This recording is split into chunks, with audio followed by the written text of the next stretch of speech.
அயோத்தி ராமர் கோவிலுக்கும் அபுதாபி நாராயணன் கோயிலுக்குமான ஒற்றுமை என்ன என்பது பற்றி சில விஷயங்கள் வெளியாகியுள்ளது. குறிப்பாக 10 முக்கிய அம்சங்கள் ஒற்றுமையாக இருப்பது கவனிக்கத்தக்கது.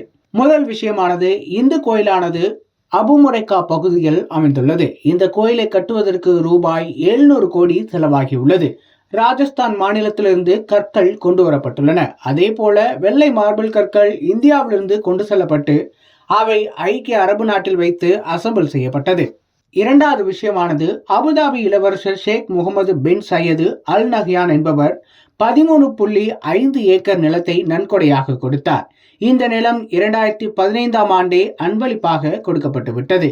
மூன்றாவது விஷயம், கோயிலை BAPS என்கிற போச்சன்வாசி ஸ்ரீ அக்ஷரா புருஷோத்தம் சாமி நாராயண் சன்ஸ்தா என்ற அமைப்பு தான் கட்டியது. இந்த அமைப்பினர் கிருஷ்ணரின் அவதாரமான சுவாமி நாராயணன் மீது பக்தி கொண்டவர்கள்.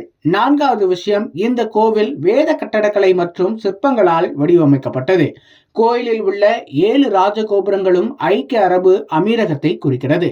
ஐந்தாவது விஷயம், இந்த கோயிலை கட்டுவதற்காக முரைக்கா பகுதியில் 2017ஆம் ஆண்டு பிரதமர் மோடி அடிக்கல் நாட்டினார். இதைத் தொடர்ந்து 13.5 ஏக்கர் மற்றொரு நிலத்தை 2019ஆம் ஆண்டு ஐக்கிய அமீரக அரசு ஒதுக்கியது.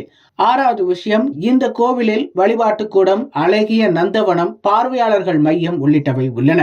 ஏழாவது விஷயம், அடிக்கல் நாட்டிய இடத்தில் நிலநடுக்கம் உள்ளிட்டவற்றை கண்காணிக்க 100 சென்சார்கள் நிறுவப்பட்டுள்ளன. அதுபோல் கோவிலின் பல்வேறு இடங்களிலும் சென்சார்கள் வைக்கப்பட்டுள்ளன. அயோத்தி ராமர் கோவிலை போலவே இந்த கோயிலிலும் இரும்பு மற்றும் ஸ்டீல் எதுவும் பயன்படுத்தப்படவில்லை என்பது 8வது சிறப்பான விஷயம். 9வது விஷயம் என்னவெனில், கோவிலுக்காக சிறப்பு வெப்சைட் உள்ளது. இதில் கோவில் தொடர்பான விஷயங்கள் தொடர்ந்து பதிவேற்றப்படுகிறது. ஐக்கிய அமீரகத்தின் அனைத்து பகுதிகளிலும் இருந்து இந்த கோவிலுக்கு வர போக்குவரத்து ஏற்பாடும் செய்யப்பட்டுள்ளது. 10வது விஷயம் என்னவெனில், சுவாமி நாராயணன் கோயிலில் வகுப்பறைகள், கண்காட்சி மையங்கள் மற்றும் குழந்தைகள் விளையாட மைதானங்களும் இருக்கின்றன. இந்த 10 அம்சங்கள் கோயிலின் சிறப்பான விஷயங்களாக பார்க்கப்படுகிறது.